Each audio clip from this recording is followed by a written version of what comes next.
Hey guys, Mosa here, and today I'm bringing you my Week 2 Thursday Night Football prediction between the Green Bay Packers and the Washington Commanders. Now, without further ado, let's get started. Now, let's kick it off with the injury report of the Green Bay Packers, starting with defensive lineman Brenton Cox Jr. with a groin injury and cornerback Bo Melton with a shoulder injury, both out for this game. And then moving on to Zane Anderson, safety with a knee injury, Aaron Banks, guard with an ankle and groin injury, cornerback Nate Hobbs with a knee injury, defensive lineman and edge rusher Micah Parsons with a back injury, offensive lineman Zach Tom with an oblique injury, all questionable for this game. Then moving on to wide receiver Matthew Golden with an ankle injury, quarterback Jordan Love with a thumb injury, wide receiver Jaden Daniels with a foot injury, defensive lineman Baron Sorrell with a knee injury, linebacker Quay Walker with a quadricep injury, Hunter Daniel Whelan with a knee injury, and Dontavian Wicks, wide receiver, with a calf injury. Now, when it comes down to this injury report, I think that, first of all, obviously Cox and Melton are out, but I also think Banks and Tom will be out. Two offensive linemen off of that offensive line. That is going to make Green Bay's offense suffer a little bit, but it really has been more or less the defense giving them opportunities to score. But I think this is going to be a little bit less points for the offense of the Packers due to that, because we're going to be seeing most likely the replacements allowing a bit of a rush on Jordan Love and closing up the run for Josh Jacobs. But regardless, it's going to hinder the offense more than the defense, as I think if Micah Parsons does indeed play, this game is over when it comes to Jaden Daniels. He's going to get sacked all day long by Micah Parsons, or at least one or two. Who knows? But in the end, that pressure coming from Parsons is what mostly will give Green Bay the win if he plays, as I stated. So, in reality, what I'm thinking is they're going to have some problem on the offensive line. If Parsons plays, their defense is going to succeed, and they're going to win this game, but by a closer margin than last time. Now, moving on to the offense of the Green Bay Packers, we got quarterback Jordan Love, running back Josh Jacobs, wide receivers Romeo Doubs, Matthew Golden, and Jaden Reed. Tucker Kraft will be the tight end. Left tackle will be Rasheed Walker. Zach Tom is the right tackle, but if he cannot go, Anthony Belton will take over. Then we get Sean Ryan at the right guard position. At left guard, we got Aaron Banks, who is questionable, so if he cannot go, Donovan Jennings will come in, and Elton Jenkins at center. Now, when it comes down to this offensive line, as I stated, Zach Tom on the right and left guard position for Aaron Banks. These two are the players that are going to be most likely out, in my opinion. But is Donovan Jennings and Anthony Belton going to be good enough to replace them and give Jordan Love and Josh Jacobs the holes and the protection needed to get some scores on the scoreboard if you're obviously on the Green Bay Packers? And honestly, I think that's a 50-50 for me. I think it's more or less they're going to score less points than last week. But that doesn't outright say that they will have a horrible game. I think, as a matter of fact, they might have a good game, but may fail on some certain occasions. Because you got Romeo Doubs, Matthew Golden, and Jaden Reed. Jaden Reed specifically. He's a very good wide receiver to have. Josh Jacobs, okay running back as well. Like, they got what they need to score points. The only question is, will the offensive line be healthy enough to protect Jordan Love and open the holes for Josh Jacobs? Now, moving on to the defense of the Green Bay Packers, we got defensive ends Rashawn Gary and Micah Parsons. If Parsons cannot go, Kingsley and Nagabare, I don't know if that's how you say it, but he'll replace Parsons just in case. And then we move on to defensive tackles Devontae Wyatt and Colby Wooden. Linebackers are Isaiah McDuffie and Quay Walker and Edwin Cooper. Cornerbacks are Keyshawn Nixon and Nate Hobbs, with Nate Hobbs being questionable, so if he cannot go, Carrington Valentine will take over. Then we get free safety Evan Williams, strong safety Xavier McKinney. Now, when it comes down to this defense, with Parsons, they've got the pressure on Daniels. As long as they get Gary and Parsons on that field, that's going to be a 1-2 combo to get the quarterback. Jaden Daniels is going to be just he's just gonna have to run, or he's gonna be flustered and throw the wrong pass or throw it away, whichever one may be, or we get him a sack in the obviously in the behind the line of scrimmage, or a tackle for loss for one of the running backs. In the end, that pass rush is really going to be useful for the Green Bay Packers to keep them in this game. Because otherwise, I think that game against the last week, I don't remember who they played. I think it was a division rival, maybe. I don't remember. I think it was Detroit. If it wasn't for that, I think that Detroit could have potentially been in line to win that game. This is going to be the same kind of thing. They're going up against the Washington Commanders, a very good football team. But to be honest, they faced up against the Giants team that was not good. And honestly, this might be the game that tells us whether the Commanders are good or not. But for defensively for the Packers, those two are crucial. But then the linebacking core, pretty good. Cornerbacks, that's going to be an issue, especially Terry McLaurin and Luke McCaffrey. But still, I think that they got this game in the bag, at least defensively, if Parsons is on the field. Now, moving on to the Washington Commanders injury report, starting with punter Tress Way with a back injury, defensive end Dietrich Wise with a knee injury, both questionable for this game.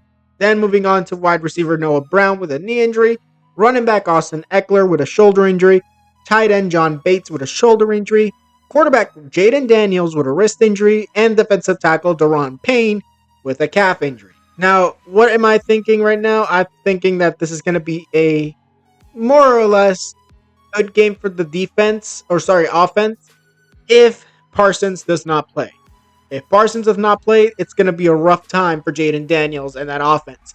The injuries, though, I think it's going to be hindering more of the defense, especially with the potential loss of Dietrich Wise.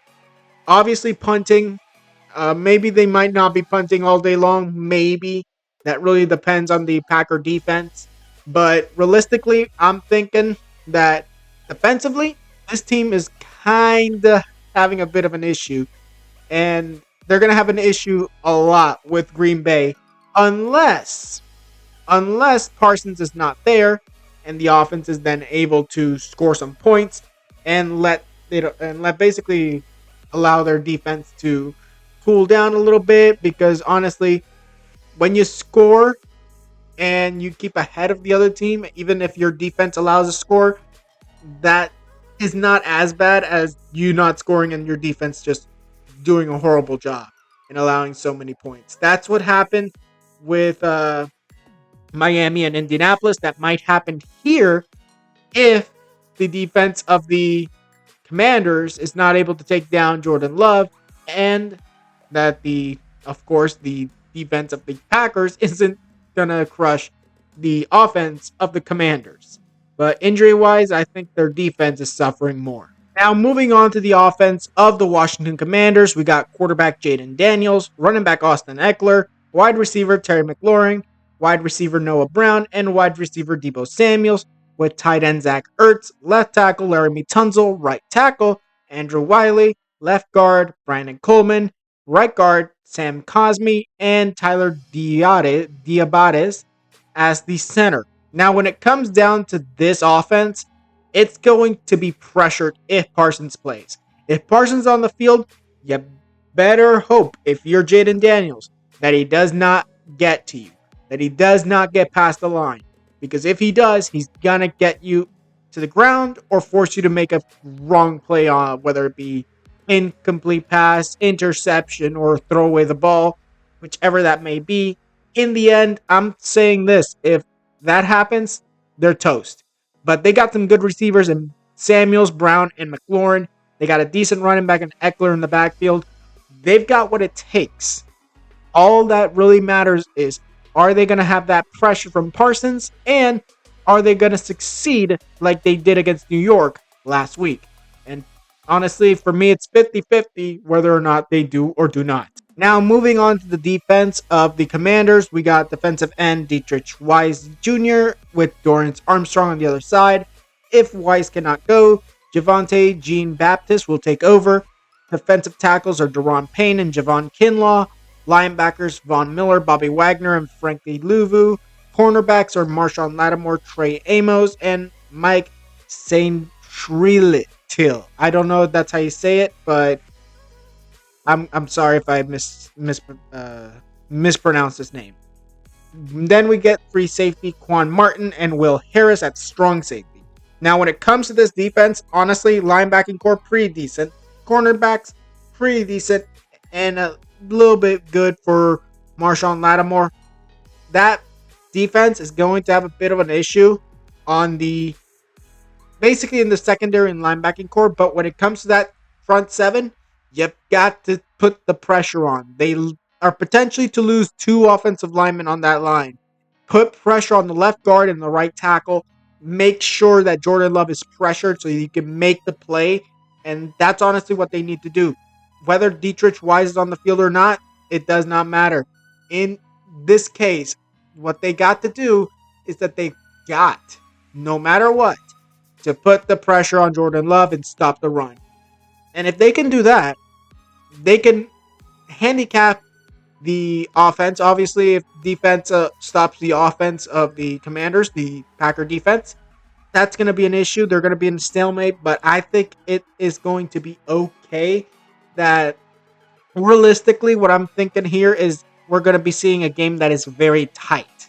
A very tight game, and it's going to be coming down to the wire. Two good teams in the Packers and the Commanders, and the defenses are going to be very good, but it really all comes down to one piece of the Packers being on the field and two pieces of the Packers on offense not being on the field for the Commanders. If that happens, I think that both teams' defenses will be the star of the game, while the offenses are looking to get into this game. Now, in conclusion, I have this game going in favor of the Green Bay Packers, 13-14. I think 2 touchdowns for the Packers, 2 field goals, and a touchdown for the Commanders will be what comes down to it. I think what's going to happen is at the end of the game, basically that the Commanders are just going to try and kick a field goal. They're going to try and kick a field goal, and they're going to get blocked. Green Bay is going to recover and win the game, and that's all she wrote for Washington. But in my opinion, it could also go the other way. It could be a game-sealing touchdown from the Commanders that wins the game, or a field goal that makes it. It all really comes down to, realistically, what can these guys do? And I think that it is possible that they can indeed win this game. I'm just saying, at least in my own prediction, that the Commanders will in fact lose this game, and that the Green Bay Packers will come out with a win yet again after beating the Detroit Lions last week. And the Commanders will take their first L of the season. Now, that was it for this video. Tell me what you guys think in the comments below. Who do you think will win and who do you think will lose? Tell me down in the comments below. Now, like this video if you liked it, subscribe, and hit the notification if you want more videos. I'll see you guys next time.